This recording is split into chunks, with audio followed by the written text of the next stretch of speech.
اور اپنے بڑے شہزادے امام حسن پاک کو کہ ایسا لگتا ہے کہ اب میری شہادت کے دن قریب آ گئے، اب میں زیادہ دن تک دنیا میں نہیں رہوں گا، اس لیے کہ میں نے یہ خواب دیکھا ہے کہ اللہ کے رسول مصطفیٰ کریم رؤوف الرحیم صلی اللہ علیہ وآلہ وسلم میرے خواب میں تشریف لائے اور کہا علی کیا حال ہے؟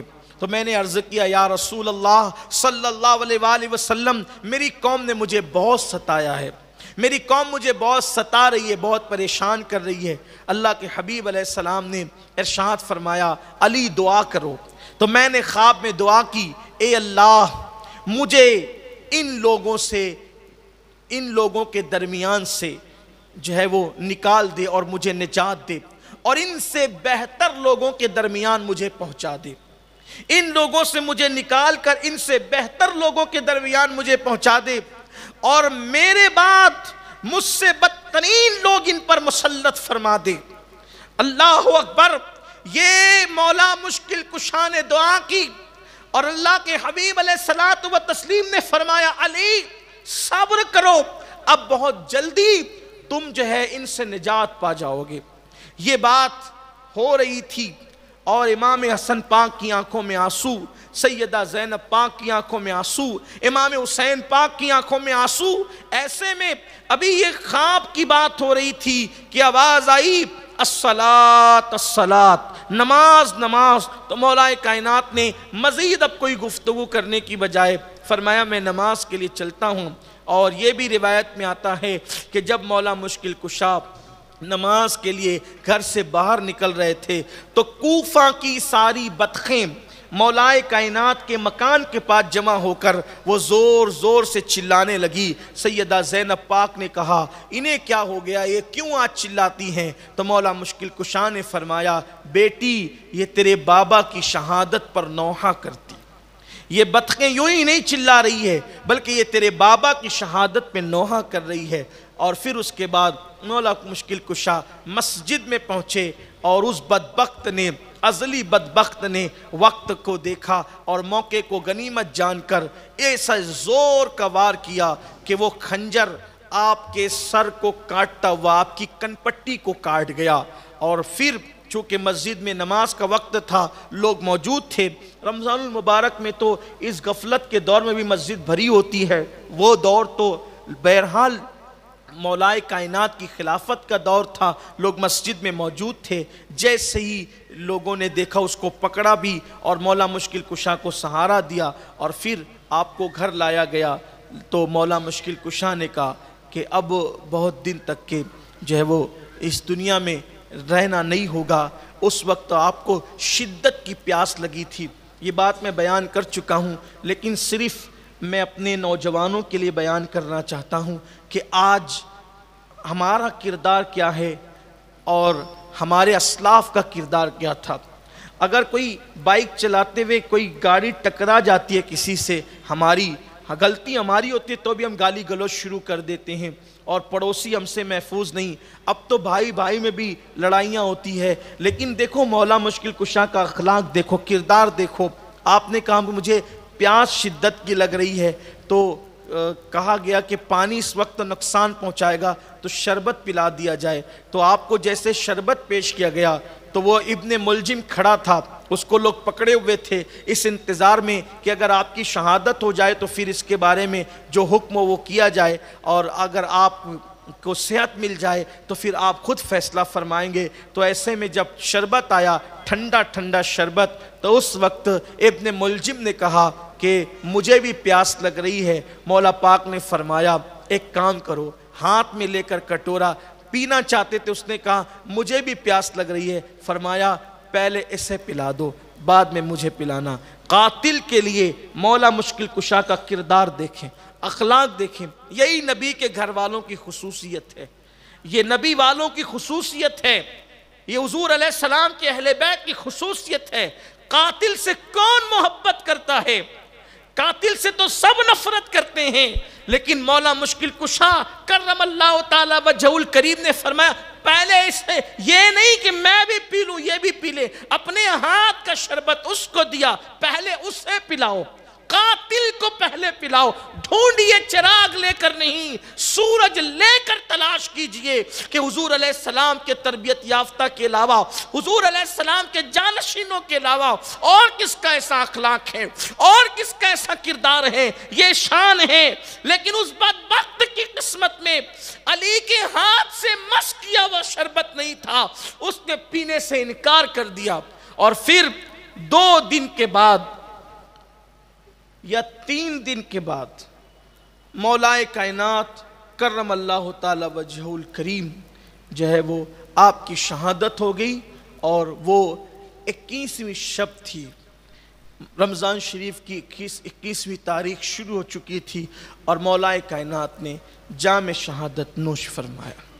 آپ کی نماز جنازہ حضرت سیدنا امام حسن مجتبی علی جدی علیہ السلام نے پڑھایا, اور اس کے بعد آپ کو خارجیوں کے خوف سے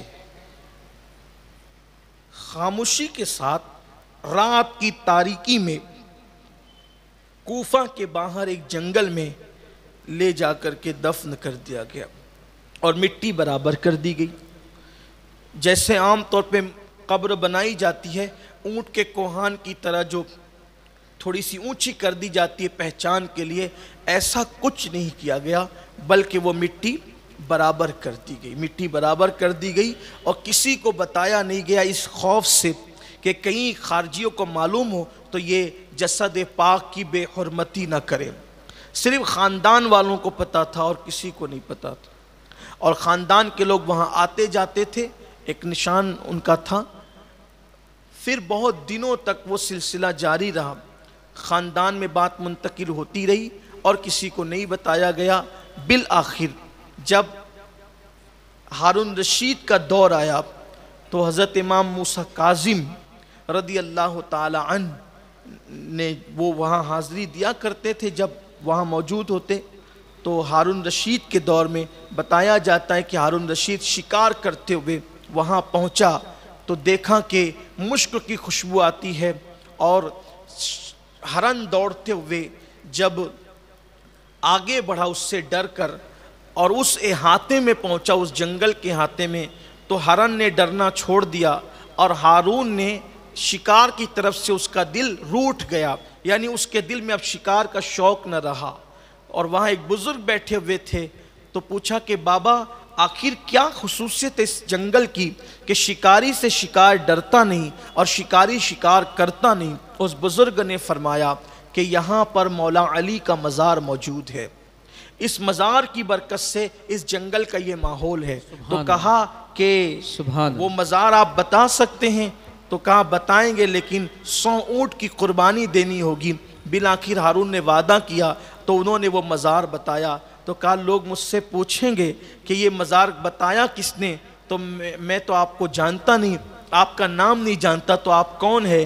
تو آپ نے فرمایا کہ میں خضر علیہ السلام ہوں. سبحان اللہ. اور پھر اس طرح سے مولا مشکل کشا کا مزار ظاہر ہوا, اور بعد میں امام موسیٰ کاظم سے بھی اس کے متعلق پوچھا گیا تو آپ نے اس کی تصدیق فرمائی کہ ہاں یہ مزار یہیں پر ہے, اور وہ خاندانی طور پر بات چلی آ رہی تھی.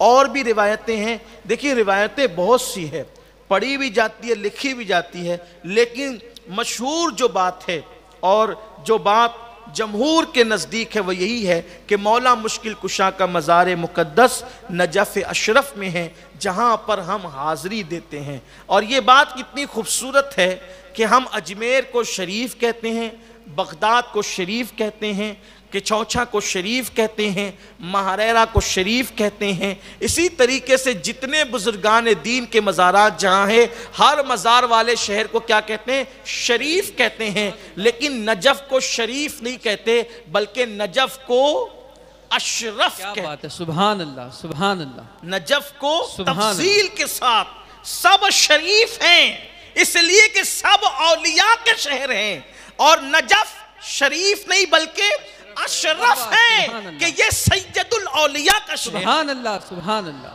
سبحان اللہ. اور ہر شہر پہلے بسا ہے, مزار بعد میں بنا ہے. یہ نجف اشرف کی خصوصیت ہے کہ پہلے وہاں مزار بنا ہے, اس کے بعد علی پاک کے مزار کے صدقے میں شہر بسا. سبحان اللہ.